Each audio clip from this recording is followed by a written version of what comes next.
Good morning दोस्तों। मेरा नाम कीर्ति है और मैं एक स्कूल की टीचर हूँ। और अब हम जा रहे हैं अपना जनगणना का काम करने के लिए। लेकिन मैं प्रत्येक घर में जाकर ये इन्फॉर्मेशन दूँ तो शायद हर घर तक ना पहुँचे, इसलिए मुझे लगता है कि मैं यूट्यूब के माध्यम से हर घर में ये इन्फॉर्मेशन पहुँचा सकती हूँ। तो जब भी आपके घर जनगणना करने वाले आएँ तो आपको सिर्फ 3 बातों का ध्यान रखना है। पहला, जनगणना विभाग से जो भी आएगा, जो भी टीचर्स आएंगे, वो अपना आई कार्ड अपने साथ लेकर आएंगे। विदाउट आई कार्ड कोई भी टीचर जनगणना करने नहीं आएगा आपके घर में।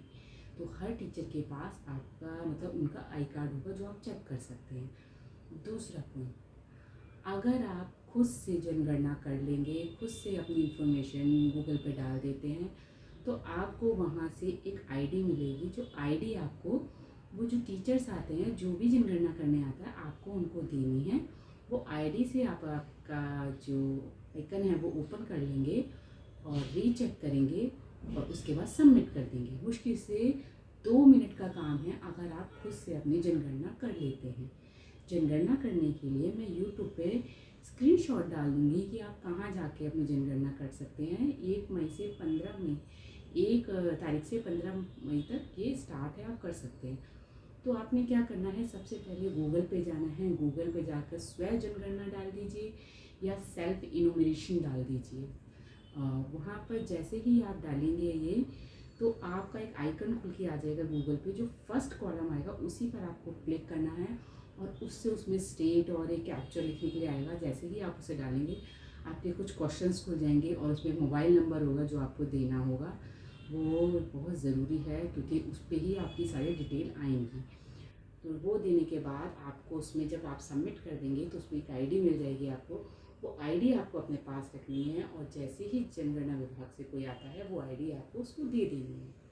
ये है आपका दूसरा काम। और अगर तीसरा एक मेन पॉइंट है कि आपने अगर सेल्फ इनोमिनेशन करा लिया है तो आपको कहीं भी जो भी टीचर आता है आपने उसको आईडी दे दी। लेकिन आपको कोई भी टीचर या कोई भी जनगणना विभाग से आता है तो आपको ये नहीं बोलेगा कि आप ओटीपी शेयर करें। ओटीपी शेयर करने के लिए आपको कोई नहीं बोलेगा, तो आप ओटीपी किसी को भी शेयर नहीं करेंगे।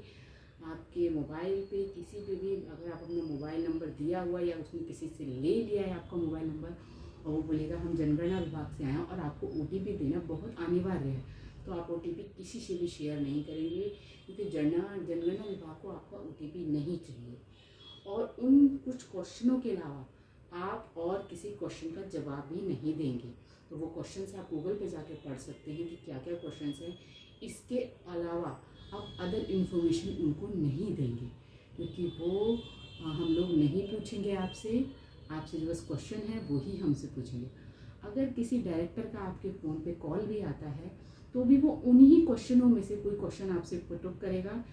इसके अलावा वो और कोई क्वेश्चन आपसे नहीं पूछेगा जो कुछ बैंक से रिलेटेड होता है। हमारा बैंक का कोई भी उसमें क्वेश्चन नहीं है, अदर इन्फॉर्मेशन नहीं है, सिर्फ फैमिली से रिलेटेड क्वेश्चन है। तो आप उन्हें ऐसी कोई भी इन्फॉर्मेशन नहीं देंगे उन कुछ क्वेश्चनों के अलावा। जब पढ़ लेना तो कुछ क्या क्वेश्चन है उन्हीं क्वेश्चनों का जवाब देंगे, उसके अलावा आप किसी क्वेश्चन का जवाब नहीं देंगे।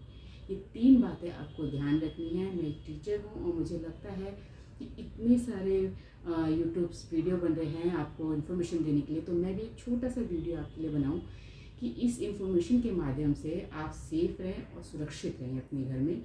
तो आप अगर इन बातों पर ध्यान रखेंगे तो आपको कोई दिक्कत नहीं आएगी। जो जनगणना विभाग से भी आएंगे उन्हें भी कोई दिक्कत नहीं आएगी और आप अपना सेफली डाटा दे सकते हैं हमें।